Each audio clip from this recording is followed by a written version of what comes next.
punta dito mamaya. So ayan po, ready na po ang lahat, no. Pupunta na po kami doon sa walang hangganan.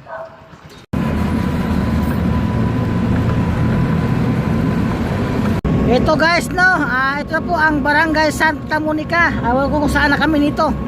Napakalayo na namin. Wow, malapit na po kami guys dito sa grotto ng Bulacan guys, no. Ayan po, ito na po yung malapit ng kaming makarating sa Bulacan grotto. Nag-i-trek lang po kami dito guys, no. So ayan po, dahil po ito, nagpapahinga po dito ng mga tao. At marami po naglalakad galing po sa grotto yung mga tao, no guys, no. Ayan.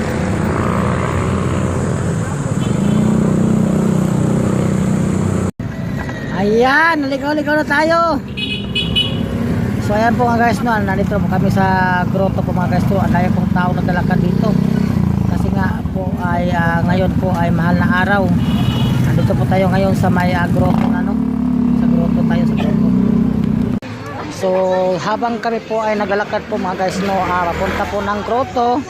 So iniiwan po namin muna ang sasakyan doon dahil bawal po ditong ipasok. Dahil mga tao lang po ang pwede po ditong pumasok. Mga sasakyan po ay iniiwan po sa labas, no. Ayan po yung mga tao. Papunta po yan sila ng grotto po mga guys. So ito na po nga yung bubungad sa atin mga guys, no. Ito na po ang bubungad sa atin. Talaga po ay napakarami pong tao ngayon pumunta dahil araw po ito na ngayon ng Huwebes po, no.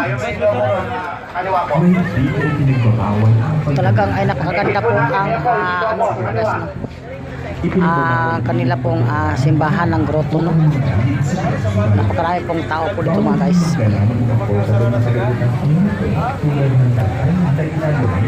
Tayo po ay mag-iikot-ikot po dito mga guys, no. Ayan po.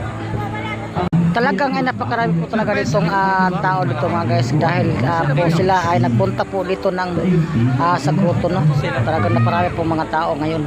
Ngayong Semana Santa 2025, gawin natin makabuluhan ang panahon ng pagmamahal.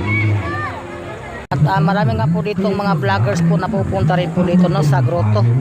So ayan po yung simbahan po ng grotto. So sila po yung mga kasama ko, no, dito po sa grotto.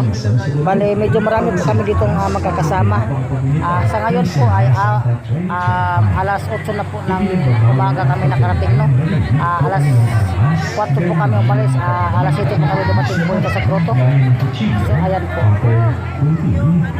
Napakaganda talaga po dito po mga guys, no. Talagang